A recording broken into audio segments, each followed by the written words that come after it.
Welcome.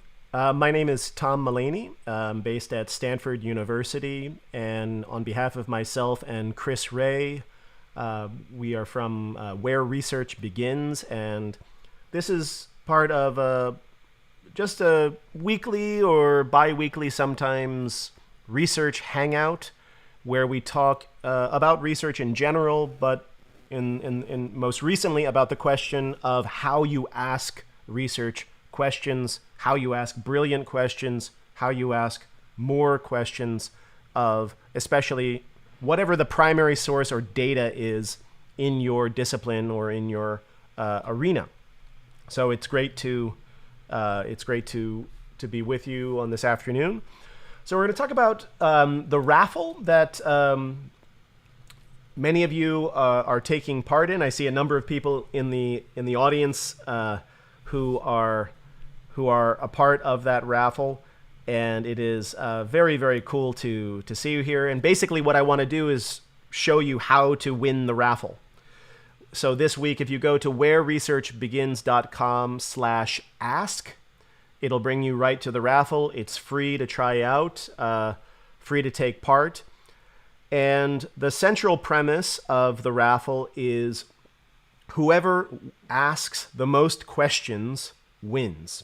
And I'll show you what you win if you're not already taking part. And the source that you have to ask questions about is this. It is this source here. And it is, there's no information provided about it. So you see, home taping is killing record industry profits. We left this side blank so you can help. And, perhaps if you were out there, maybe you Google this or image scan it. But the notion is let's imagine you are in the archives, you are undertaking your own research, you are in your bathrobe looking through digital repositories, data repositories, and you come across something that really speaks to you, that it kind of clicks with you for some reason. And boom, that is the beginning of the research process. Research is in that room at that moment. But many people are confused as to what you do when you encounter a source that kind of matters to you in some visceral way. Many people think, I'm supposed to interpret it, I'm supposed to connect it with different themes, and if you're in a class, maybe connect it to the themes of the course. And again, other people believe, almost as if they have a recurring, column on the Wall Street Journal where they have to, or a blog that they are struggling to figure out what to write that day. They've got to come up with an interesting angle on the source. You don't want to do any of that. All of that is counterproductive. It will produce word count, but it will produce thin, ultimately uninspiring research. What you want to do instead is ask meaningless questions. This is an idea, a concept, a practice that Chris Ray and I developed. And the term meaningless is defined in two very simple ways. First, don't try to impress anybody. Don't try to sound smart.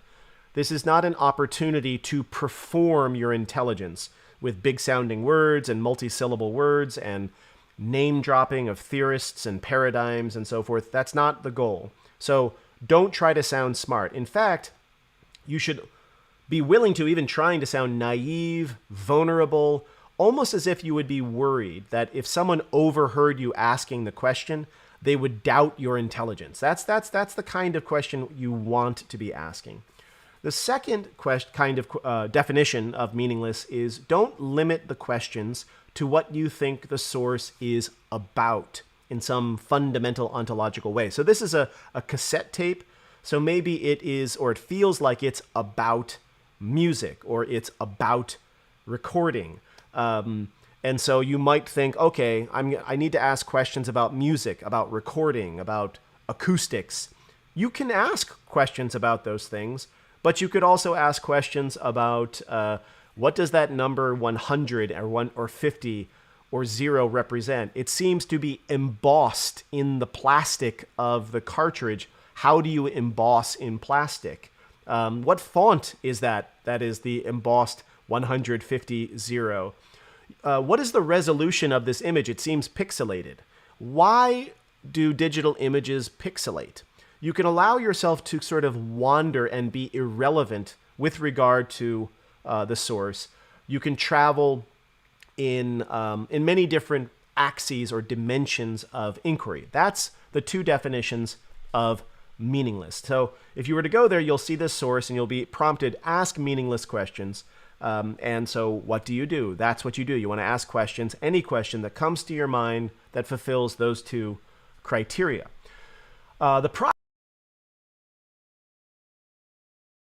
is whoever wins that gets this pretty sweet mixtape notebook. It's kind of thematically combined. They're just these super rad little portable notebooks that I think any researcher or scholar would love to have in their collection. If you're like me, I have at any given time about 72 blank books and journals and notebooks. I think I became a scholar because I love stationery. Like I just freaking love paper.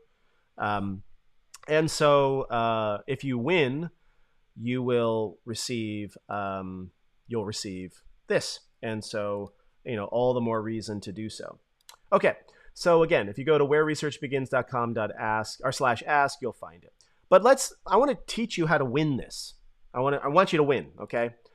And so let me show you some of the meaningless questions that have emerged thus far from some of our different contestants to give you a sense just of what meaningless actually looks like in practice.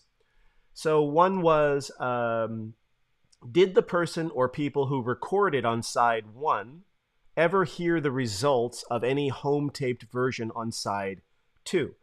So the source is saying like, the home taping is killing record industry profits. We left this side blank so you can help. Presumably this is an album that a band has released, and instead of having both sides be full of the album, they quite literally left one side blank as a kind of FU to the record industry. And so the question, a meaningless question which emerged is, hypothetically, let's imagine that someone took them up on this offer and used side 2 to record something, music, whatever.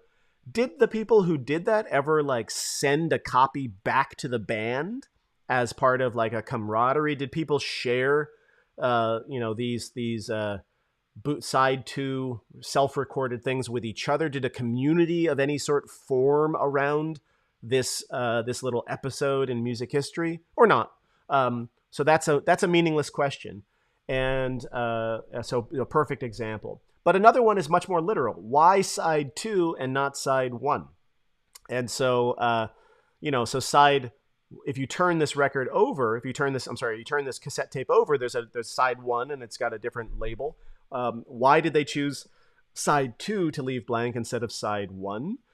You might ask, this is not on this list, what exactly is a side when we're talking about a cassette tape? Is it literally the two sides of the magnetic film, the magnetic strip of paper that you see inside? Is that a side? I get what a side is with a record album, because quite literally it's a platter. You have two sides of it, or a CD. But for that matter, CDs don't have two sides, which is interesting. But like, what is side 1? What is side 2 in the realm of cassette at a material level? Another example, are those holes at the bottom? You see like if you can see my cursor, you see this circular black thing, this kind of ovular, kind of rounded square. Are those holes? What are those? So this is a very basic question. What is that thing? Are those holes? That's a beautiful, meaningless question. And then one that is not on this list, which I really liked, is what is 0 to 100 mean? Is it minutes? Is it a percentage? What exactly does the 0 to 100 signify? So these are meaningless questions. So if anyone's out there that says, like, I don't know what the heck I'm supposed to be doing, I totally get you. That's entirely fine. This is what you're supposed to be doing. And you're supposed to be asking as many of these questions as you possibly can before the contest ends so that you can win that super rad notebook. Okay? Now, how do you ask more meaningless questions? Because something that happens, and it's amazing, it happens equally for undergraduates as full professors at Ivy League institutions. Most people have a lot of trouble the first time they try to ask meaningless questions. they get to like 5 questions and then they give up. I'm watching some people who are taking part in the contest. I see some of you out there. I know that you have more questions in your head than you have asked. And I'm wondering why. Why are you stopping at 3 questions or 2 questions or 1 or 5 when some other contestants are getting to dozens of questions? And so I want to teach you, A, how to ask more meaningless questions, but even more importantly, what does it signify that you are not yet able to ask more questions? What does it mean that you're maxing out at this lower level? Short answer, it has nothing to do with your intelligence. You are an intelligent person, you have capacity. I know some of you who are in this contest. It's actually because from high school onward, this side of our intelligence is systematically atrophied, privileging instead our performative intelligence. If I had asked you to riff, whoever can write the longest essay about this thing would win some cool prize, you would have no problem. You could connect it to any number of theorists or paradigms or contexts or themes. That would be easy because that's the part of our intellectual musculature that is wired into the reward structure of everyday life in research and scholarship. It's part of every office hours, every class, every application, every meeting with every colleague and so forth. We get lots of practice with this. We get a lot less practice with meaningless questions, but ironically, meaningless questions are far better for your research trajectory, are a far better indicator of how strong you are as a researcher, how kind of healthy of a researcher you are, the more MQs you can ask. So you want to practice bringing this part of your kind of musculature back into balance with the performative intelligence that has gone to the gym every second of your life, probably from high school onward. So how do you ask more? Well, one recap from last week when I did this session is you can do a very simple if-then statement. So this is from the previous example of the nutrition label. I showed you an FDA nutrition label. And one of the meaningless questions that was asked was, how was a 2,000 calorie, when was 2,000 calories decided as the baseline for the FDA nutrition label that at least in North America is very common? Well, that's one question, but you can easily juice a whole lot more juice out of that lemon than just stopping at one question, because you can kind of create a series of if-then conditional loops. If the answer turns out to be that nutritionists chose a specific demographic, adult white males of a certain income category as the basis for the 2,000 calorie, then my question is, who decided this? Were they aware of the socioeconomic privileging, the racial privileging, the gender privileging of that decision, or did they do it in this sort of unconscious way? If the real answer that 2000 isn't actually the real number is like 2004, technically speaking, but no one's going to remember 2004, so we round it down to 2000. It's kind of like how 100 megabyte hard drive is actually not 100 megabytes. It's actually a very odd number because it has to be part of like binary, basically 2 to the nth power. But no one's going to remember that the hard drive has 900,972,932 bits or bytes. They just round it up to a megabyte. Well, is the same thing happening here? If that's true, then my question is this. So one thing that we already talked about is the if-then technique, and I won't give you more examples of that. So you could do that, some if-then, with the questions you have already asked of this cassette tape. If those circular, that circular thing is a hole, if those are holes, like I kind of suspect that they are, then I have a bunch more meaningless questions. Go ahead and ask them and win this frickin' prize. Write them down and win the prize. But today's tip is a little bit different. It's about how you translate questions from one context, one source to another. So this is a way that if any of you took part in the FDA label exercise, you can cheat. You can go back to the questions you asked of the FDA label, and you can simply translate them into questions about a cassette tape. You might ask, but Tom, how do you translate a question about 2,000 calories to a cassette tape? Calories have nothing to do with a cassette tape. That's what I'm going to show you how to do. It's based on this process that Chris and I talk about a lot in our workshops. And it goes a little bit like this. So let's say there are some questions which are obvious how you would translate. One meaningless question of the FDA label is, what font is that? I don't care about the nutrition. I don't care about Foucault or biopolitics. Like literally, what font is that that's being used? Well, you could literally ask the same question of this. What font is that? Like the we left this side blank so you could help. What font is that? What font size is that? And let's say you also ask questions of how do you print a label on the side of, the kind of waxy like paper that you often see on, say, milk cartons. You might ask the question, how do you print on plastic? How do you do that? What is it? Is it a different special kind of ink? Et cetera, et cetera, et cetera. So some of these questions, it's pretty obvious how you would translate them. They're quite literal. But then what about something like who decides or what are those black bars and why are they shaped that way? So on the FDA label, excuse me for that ding, on the FDA label, there are these black rectangles, and some of them are thick and some of them are thin, and some of them, they're doing something, or maybe they're doing something. And so a meaningless question that in fact was asked was, what are those black bars and why are they shaped that way?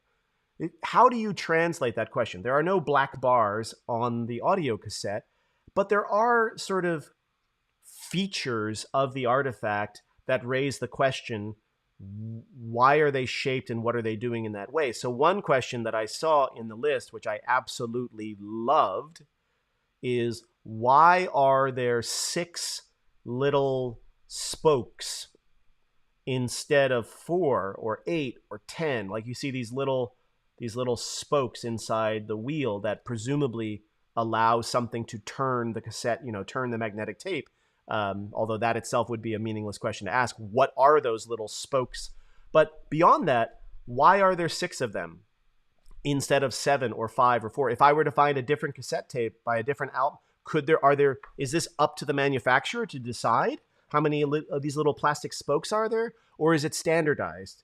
And if it's standardized, what is the governing body that standardizes the number of spokes that are inside the cassette wheel? And what do those spokes correspond to? Why are those, why that number of spokes?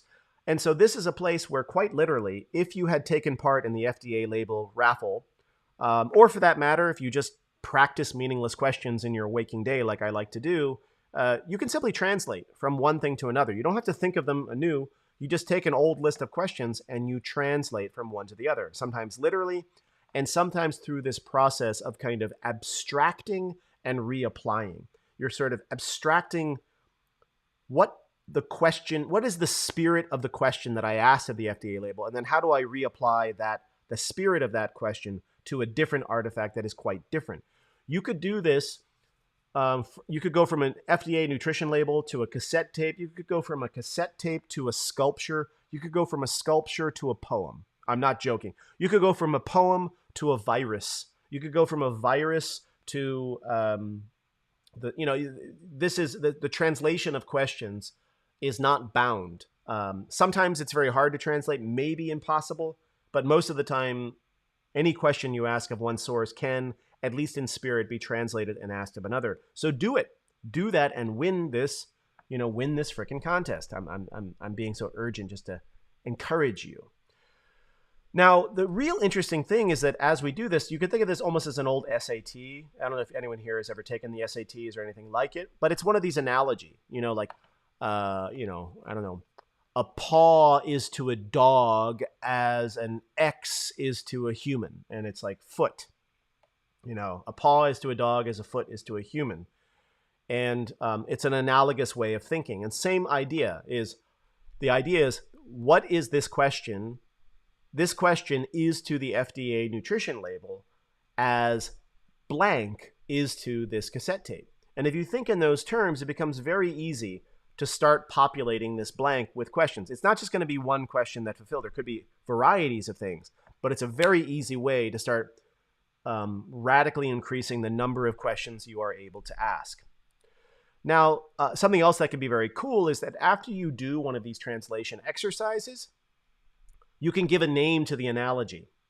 So let's say that you, what are those black bars and why are they shaped that way? That question is to this nutrition label as, why are there 6 spokes inside that plastic, is to this cassette tape. And, or, maybe probably a better fit would be, what do the numbers 0 to 100 signify, or why is the little window, that little rectangular window that allows you to see the spool inside, why is it the width that it is? Why isn't it wider or more narrow? And then you ask yourself this question, what do I call this? What do I call this whole type of question? And whatever name you give it is cool. It's just got to be mnemonically memorable and something that you can then sort of, it's an easy device to remember. And here's the cool part is that's, if any of you have the Meaningless Questions research flashcards, there's a physical deck. You can buy them from our site, or there's the virtual deck. Some of you already, I know, have these. That's what these are. So bind, mimic, matter, pixel, crease, body, and the other, there are 25 in the deck. There are 100 in total that we're going to release over time. What we call dimensions of inquiry is just another way of saying, what do I call this? So bind or mimic is a way then that then you can deliberately or intentionally set about asking even more questions of the source. So now you can quite literally pick a dimension of inquiry from the Meaningless Question flashcards, or one that you yourself create, and say, okay, Tom, I am now going to ask 5 more meaningless questions of this source because I really want to win this prize. And I'm going to do it using the matter dimension of inquiry. And the matter dimension of inquiry, as Chris and I define it, what is this item made of? What is its chemical, organic, etc. composition? Boom, I'm off and running. What is the chemical composition of the ink? What are its constituent elements? Is the shell made of plastic? What is the sort of molecular structure of the plastic polymer?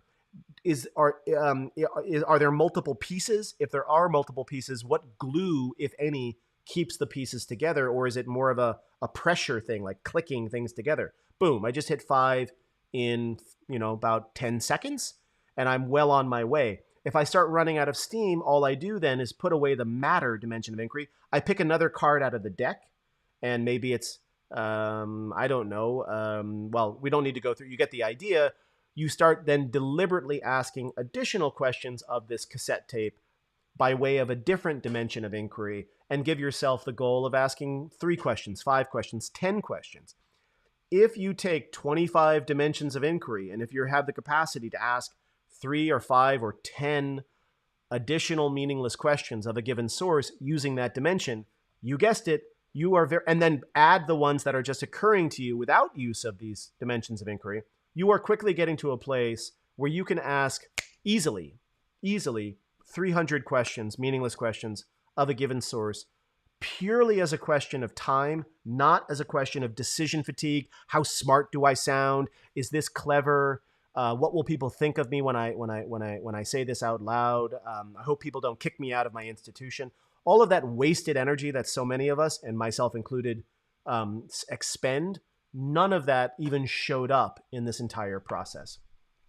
Now, I don't have a chance to show you this next thing. This is like a teaser, I suppose, for the next one of these research hangouts that I want to do.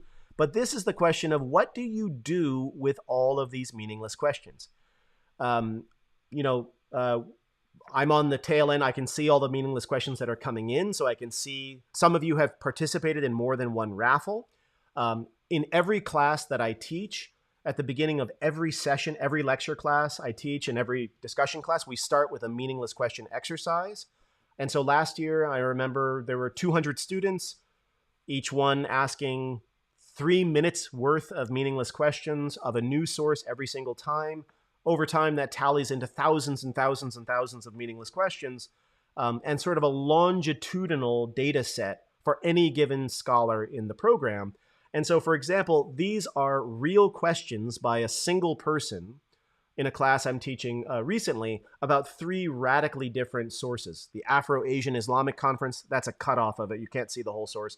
A Chinese Qing emperor on horseback, an opium processing plant, and the questions that one person asked over time of all of these different questions. And then likewise, you can take the same source, and you can sort of put them side by side. Two different scholars, what are they asking of the same source? Now, this doesn't give me unvarnished sort of insight, unmediated insight into their psyche, their interiority, like it's a Rorschach test or an inkblot test. No, but it does give me a whole heck of a lot that I can sit down with the student in office hours and have a conversation where I can put these meaningless questions back in front of the scholar and say, kind of, take me on a walk, take me on a stroll of how your mind works to the best of your knowledge. And it becomes a really, really productive way that involves the scholar as a participant in the metacognitive work of understanding themselves as a researcher, rather than all of this stuff being black boxed. But we'll talk about, for any educators out there or researchers who want to develop their own metacognitive skills, the next time we have a hangout, I'll be kind of walking you through this. So that's all I wanted to talk about today. I hope you'll take part in the Meaningless Question raffle. So it's whereresearchbegins.com/ask. It's still a wide open terrain. Please dive in. And I hope that you'll visit me on, one of the next of these hangouts. So have a good one, and I'll see you next time.